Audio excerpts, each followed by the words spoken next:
kesombongan, jabatan, kekuasaan itu merupakan perkara-perkara yang sangat cepat untuk menjadikan manusia mementahkan kebenaran walaupun dia tahu apa yang dia tolak itu adalah kebenaran. Jadi disinilah kita belajar Bapak dan Ibu. Kebenaran itu sebenarnya adalah mudah difahami. Kalau ada orang yang hari ini tidak memahami kebenaran, itu bukan karena dia tidak paham. Sebenarnya hatinya paham. Tapi dia membiarkan penyakit-penyakit yang tumbuh sampai penyakit itulah yang menjadikan hatinya menolak kebenaran. Memahami kebenaran itu gampang. Karena apa? Karena kebenaran turun dari Allah yang maha berilmu dan Allah paling tahu bagaimana menjelaskan kebenaran kepada manusia. Itu kecil bagi Allah. Pada dasarnya setiap manusia itu punya tools yang apabila dia pergunakan itu akan memudahkan dia untuk memahami kebenaran. Saya ambilkan sebuah analogi sederhana, kias.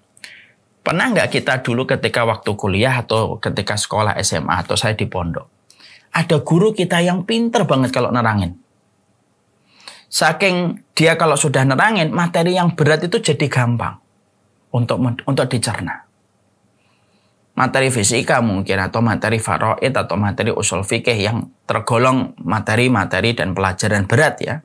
Itu akhirnya karena ada yang menyampaikannya pintar, akhirnya menjadi mudah untuk difahami. Gampang untuk dimengerti.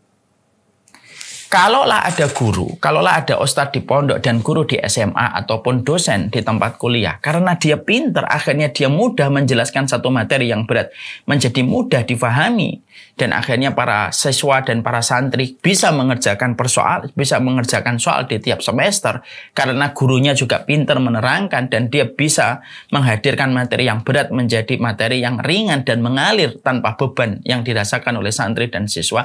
Itu baru guru dan dosen, apalagi Allah. Allah itu paling ngerti mengajarkan kebenaran.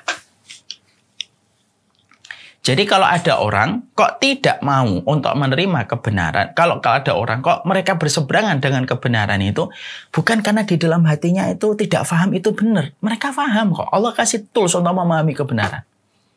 Tapi mereka menghalangi kebenaran itu ketika mereka memadamkan kebenaran dengan berbagai macam sebab. Ada karena mengikuti mayoritas banyakan orang, ada ngikutin nafsu, ada yang karena ngikutin logika dan akal dipaksakan, ada yang karena bodoh, ada yang karena jabatan, ada yang karena kekuasaan, ada yang karena keluarga besar yang dia tidak sungkan untuk kemudian berbeda dengan mereka. Maka itu sebab-sebab akhirnya menjadikan seseorang itu dia menolak kebenaran walaupun pada hati kecilnya mereka itu mengimani kebenaran. Fir'aun itu sebenarnya mengimani apa yang disampaikan oleh Musa, sebagaimana Abu Jahal dan Abu Lahab. Abu Jahal dan Abu Lahab juga termasuk orang yang sudah dinobatkan sebagai penghuni neraka. Sebenarnya Abu Jahal dan Abu Lahab tahu nggak apa yang disampaikan Rasulullah itu benar? Tahu betul.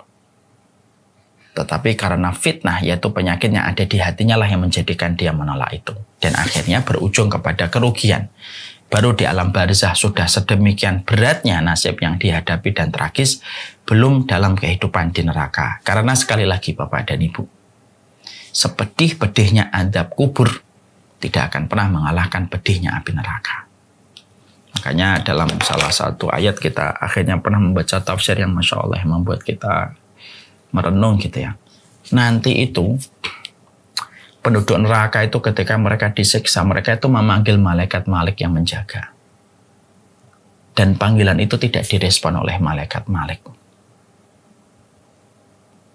Ketika mereka memanggil malaikat Malik tidak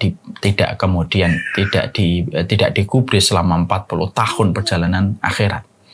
Panggil ya Malik, ya Malik, ya Malik. Gitu. Gak digubris sama malaikat Malik. Sebagaimana mereka tidak menggubris peringatan Allah ketika di dunia.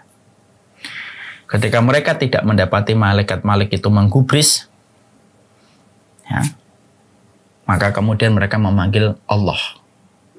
Mereka memanggil Allah, mereka berkata, ya Allah, kalau kami dikembalikan ke dunia, tentunya kami tidak akan berbuat zalim lagi. Dibiarkan oleh Allah dan tidak sama sekali dijawab oleh Allah. Sampai 2 kali umur dunia pernah ada di dunia ini. Jadi umur kita di dunia ini berapa? Misalkan umur dunia ini misalkan 4.000 tahun atau 5.000 tahun atau 100.000 tahun. 2 kali umur dunia, penduduk neraka itu ketika manggil Di saat mereka itu mendapatkan adab yang pedih, panggilan mereka tidak direspon dan tidak dijawab oleh Allah. Sebagaimana mereka ketika dunia tidak mengindahkan panggilan Allah.